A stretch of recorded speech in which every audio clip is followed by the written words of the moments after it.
Aujourd'hui, on continue notre route vers la rencontre des producteurs locaux et des restaurateurs locaux. Et aujourd'hui, on va rencontrer une restauratrice. Je suis à Rouen. Si vous êtes sur la route et que vous souhaitez faire une petite pause ou que vous avez besoin de vous couper du monde, écoutez, c'est un endroit parfait avec un joli cadre de vue. Et on est au relais du Bécassier. Allez, c'est parti. Bonjour. Bonjour. Comment vous êtes-vous lancé dans la restauration ? Eh bien, c'était mes grands-parents au départ qui avaient le restaurant. Ils l'ont acheté à peu près en 1935. Ensuite, mes parents ont pris la suite en 1972. Et moi, je l'ai pris en 1993. Est-ce qu'une relève vous attend également ? Je sais pas, j'espérerais, mais je suis sûre de rien.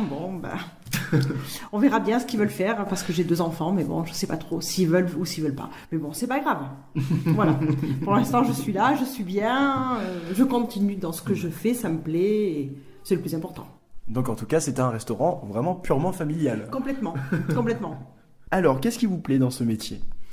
Tout plein de choses. D'abord déjà de faire la cuisine, déjà c'est bien. Et ensuite le contact avec les gens.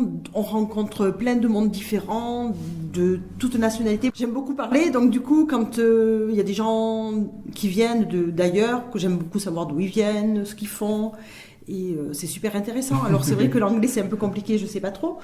Mais l'italien ou l'espagnol un peu plus moins, mais l'italien voilà. Alors pour savoir ce qu'ils font, d'où ils viennent. Voilà, la curiosité. Envoie du local et du bio, des produits sains pour nos marmots. Faire partie du pays gourmand, c'est attacher en quelque sorte une importance en rapport avec le manger local. C'est important pour vous ? Très local, des produits de saison, des produits frais aussi.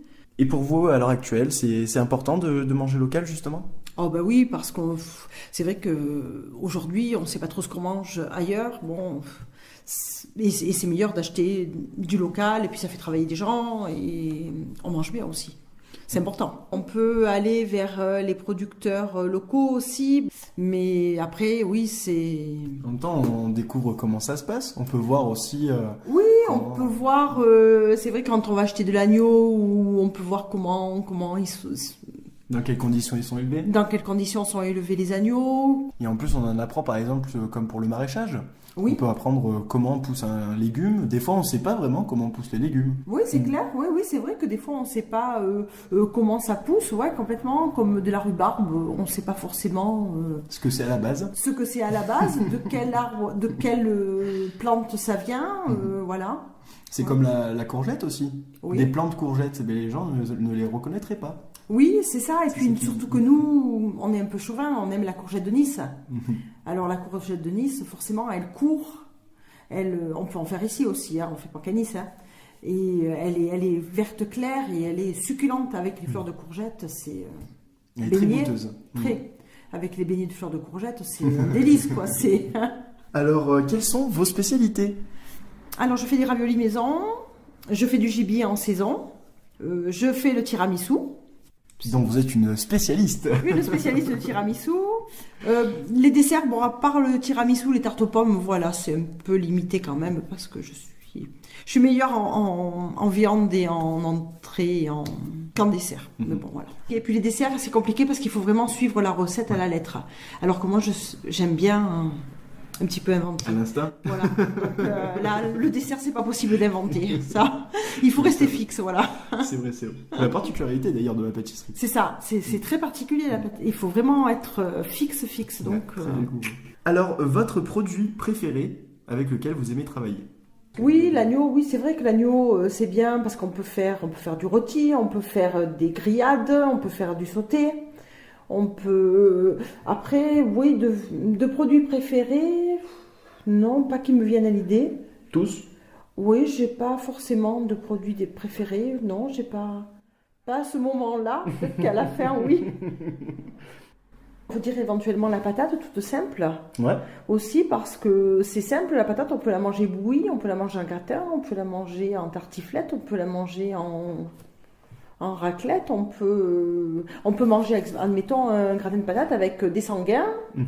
Bon, du roquefort, pas forcément, c'est pas de chez nous forcément, mais ça peut, voilà, de la crème fraîche, et puis des patates, et puis bien du fromage, et puis qui coule bien, et ça peut être très bon aussi, oui.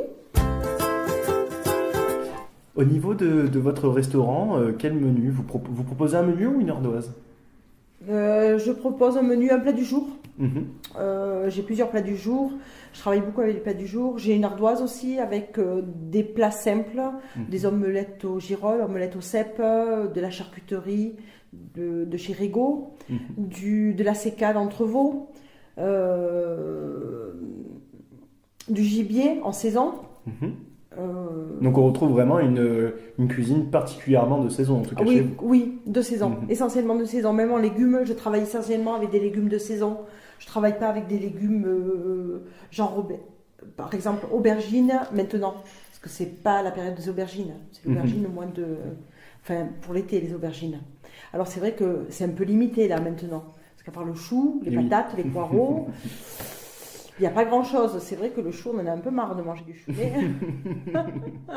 Ah, c'est l'hiver. C'est l'hiver, voilà. Donc, on mange des produits d'hiver. Mais voilà, je trouve que c'est quand même mieux de manger des produits de saison, en saison. Voilà. Les viandes, bon, il n'y a pas de saison pour manger des viandes. Ouais. Les desserts, c'est pareil. Voilà, les tartes aux pommes, c'est vrai que bon, des pommes, il y en a toute l'année.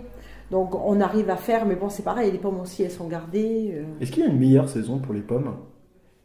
En principe, elles arrivent à maturité au mois de septembre.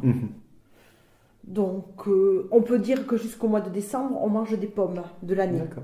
Donc, on les ressort après. Bon, elles sont bonnes, toujours aussi bonnes, mais bon, c'est vrai que voilà, c'est plus forcément de saison. Mais bon, là aussi, les fruits maintenant de saison, il n'y en a pas beaucoup. Il n'y en a pas beaucoup, quoi. C'est un peu, l'hiver, c'est vraiment. C'est très limité. C'est un peu triste. Bon. Vous êtes ouvert toute l'année? Alors, je suis ouverte toute l'année. Je ferme en principe 15 jours à Noël. Et sinon, toute l'année, je suis ouverte. Voilà. Et tous les midis et soirs? Oui, midi et soir, voilà. Et maintenant, on fait des crêpes.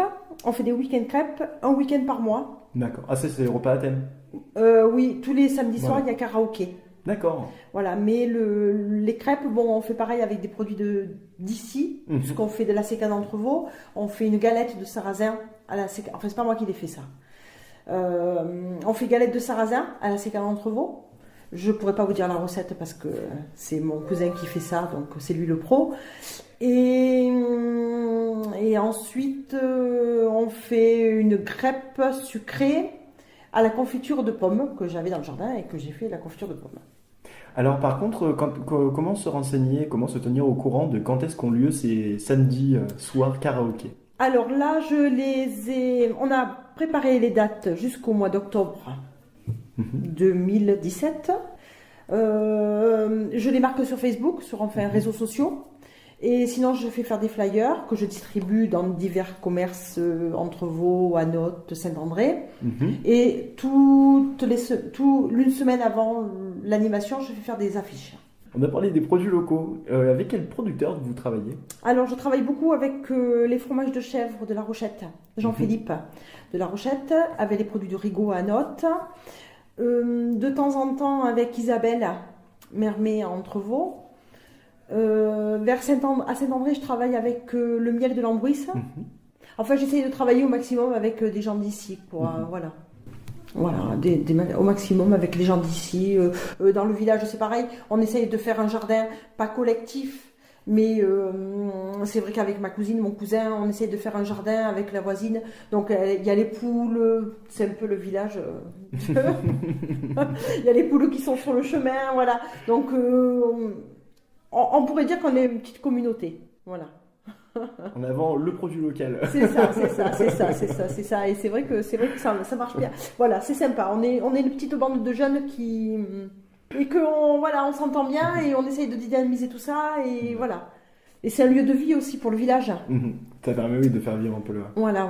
Oui, carrément les habitants du coin. Oui, c'est ça. Voilà, c'est ça. Oui, ça fait un lieu de vie, même ces soirées à thème. Par exemple à Laval, Ubraille, tout ça, qu'il n'y a rien, des gens viennent ici. Voilà, c'est sympa. Cuisiner, c'est résister. Alors aujourd'hui, vous ne nous proposez pas seulement une recette, mais deux, un plat et un dessert. Alors, je propose la blanquette de chevreau en viande et tiramisu. D'accord. Donc vous êtes la spécialiste du tiramisu. Ah, la spécialiste vrai de vrai. Ça, c'est pas un mensonge. Tout le monde à table. Alors commençons par la blanquette de chevreau. Alors la blanquette de chevreau, donc moi je la fais, je la coupe en petits bouts, mais tout le chevreau. Je fais pas de gigot parce que sinon il faut quand même des beaux morceaux. Sinon si on fait que c'est petit le chevreau quand même. Si on fait que des côtes, après il y a que des os et c'est pas. Il n'y a pas beaucoup de viande sur le chevreau. Il n'y a pas beaucoup de viande sur le chevreau, donc il faut vraiment couper le gigot, l'épaule pour avoir vraiment des morceaux de chair aussi. Donc je fais revenir les bouts de chevreau. Ensuite je mets de l'oignon. Je fais revenir aussi avec la viande. Je mets des cèpes, ou sèches si vous n'avez pas des fraîches, ou congelées si vous les avez fait congeler éventuellement avant. Il y a une façon de les cuisiner quand elles sont sèches? Il faut les faire tremper un petit peu avant. Et éventuellement garder l'eau du trempage, mais en faisant attention de ne pas verser ensuite le sable. D'accord. Parce que comme il y a toujours un petit peu du sable, comme il ne faut pas les laver les cèpes quand on les met à sécher. On les coupe, on les nettoie un petit peu, et on les met à sécher en tranches. D'accord. Mais on les lave pas. Donc des fois il reste qu'il y a un petit peu de sable, ça. Donc après on met les cèpes. Ensuite quand tout est revenu, on met de la farine pour que ça lie. Donc on appelle ça singer, on singe avec la farine. Ensuite on mouille avec de l'eau. Surtout pas ni de vin, ni d'alcool, sinon ça dénature complètement le chevreau. Il n'y a plus de goût. Parce que le chevreau, ça n'a pas beaucoup de goût, malheureusement. Oui. Hein. Donc, il faut vraiment garder le goût de l'authentique. Et donc, salé, poivré, un petit peu d'ail, un bouquet garni. Et vous laissez mijoter, vous mijoter, hein, pas cuire à feu fort. Je ne saurais pas dire encore le temps de cuisson. Comment on peut surveiller sinon? Eh bien, en regardant que la sauce ait pris une belle couleur, un petit peu marron, qu'elle ait pris bien le goût de tout. On peut mettre aussi un petit peu de carotte aussi pour agrémenter que c'est un peu meilleur. Et si vous avez un peu de fond ou un Magicube, un cube Magie, vous pouvez mettre dedans pour que ça donne un peu de goût. Et à la fin, quand c'est cuit, on va dire 1 heure. Moi, je pense que 1 heure... il faut goûter la viande. La viande aussi? Oui, voilà, oui, on contrôle la viande. Oui, il faut goûter la viande, il faut que ça soit tendre, mais pas mou, parce que si c'est trop mou, après il se détache complètement de l'os et vous ne trouvez plus rien. Vous n'avez plus de viande. La viande a fondu dans le... Ouais, donc c'est vraiment... Il faut bien contrôler la cuisson. Il faut bien contrôler la cuisson, il ne faut pas laisser accrocher, c'est vraiment particulier. Un coup d'œil tous les 10 minutes? Oh oui, un coup d'œil tous les 10 minutes. Ouais. Ah oui. Il faut vraiment faire... Et puis quand on met la farine, il faut faire attention non plus que ce ne soit pas trop lié. Oui. Pas trop lié, pas trop liquide, donc c'est vraiment... En tout cas, il faut au moins surveiller la sauce et la cuisson. Voilà. Et quand tout est cuit, la liaison, moi, ma grand-mère, elle la faisait comme ça, avec un jaune d'œuf, de la crème fraîche. Elle mélangeait le jaune d'œuf et la crème fraîche, mais pas à ébullition. Hein. Quand la viande est chaude, vous arrêtez le feu, vous mettez la crème et le jaune d'œuf. Parce que si vous mettez à bouillir, le jaune d'œuf, il va cuire et ça va faire plein de petits morceaux jaunes. Et oui. Ça va faire pas beau. Donc, il faut arrêter la cuisson, mettre la liaison et stop, c'est prêt. Donc c'est pour ça que c'est mieux de mélanger le jaune d'œuf avec la crème au préalable. Voilà. Comme ça, on a une belle sauce. Un petit rappel sur les quantités, donc c'est 3 kg de viande, donc compris l'os et la chair. Ça fait à peu près 3 kg donc pour 10 personnes, c'est ça? Voilà. Mais il faut quand même mettre les os, hein. Il ne faut pas se faire enlever tous les os, sinon la viande elle n'a plus de goût non plus. Hein. Donc une fois tout ça cuit, vous conseillez de l'accompagner avec quoi? Du riz, hein. Du riz c'est... L'excellence. Voilà. Le riz c'est l'excellence, donc éventuellement faire un petit riz, pas basmati, hein, un vrai riz simple. Hein, d'accord. Parce qu'il ne faut pas dénaturer le chevreau avec du riz basmati. Donc un vrai riz simple que vous pouvez éventuellement faire revenir un petit peu d'oignon et faire pilaf par exemple. D'accord. Ça serait parfait, un petit riz pilaf. Alors un riz pilaf pour les personnes qui ne connaissent pas. Un riz pilaf, faire revenir de l'oignon avec du beurre, un petit peu d'huile d'olive chez nous bien entendu. Vous mettez le riz et vous mouillez à hauteur, vous couvrez, vous laissez cuire comme ça, doucement, et je sais pas, moi je pense 15 minutes. Et après vous regardez la cuisson, si ça accroche ou quoi, rajoutez un petit peu de bouillon. D'accord. Pour ajouter. Alors, encore là aussi, le must du must, si vous avez fait le pot-au-feu la veille ou l'avant-veille, vous gardez le bouillon, le bouillon du pot-au-feu. Ah, mais si quelqu'un fait un pot-au-feu, éventuellement, peut garder le bouillon du pot-au-feu pour faire le riz pilaf. D'accord. Là, ça serait du tonnerre. D'accord. Voilà. Faites des pot-au-feu la veille. Le pot-au-feu, le chevreau, c'est bon. Fini par le tiramisu, ce sera parfait. C'est pas un week-end régime, messieurs dames. Et donc justement, nous arrivons à ce fameux tiramisu. Alors, le tiramisu, il faut de la crème de mascarpone. Moi, j'utilise donc de la crème de mascarpone. En quantité Une boîte de 250 grammes de crème de mascarpone, 2 œufs, pas beaucoup de sucre. Moi, je ne mets pas trop de sucre. Je mets 8 cuillères à soupe de sucre et des petits biscuits TELU. Alors, une boîte de TELU, du café fort, moulu, mais fort. Hein, il le faut bien fort quand même, hein. Pas que ce soit de l'eau. Hein. Il faut faire du café. Hein. Donc, il faut faire le jaune d'œuf avec le sucre mélangé pour qu'il devienne blanc.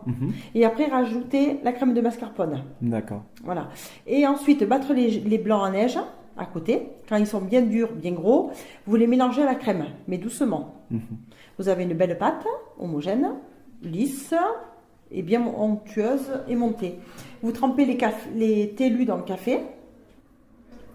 Vous les mettez dans des petites verrines, dans des petits pots, des pots de conserve.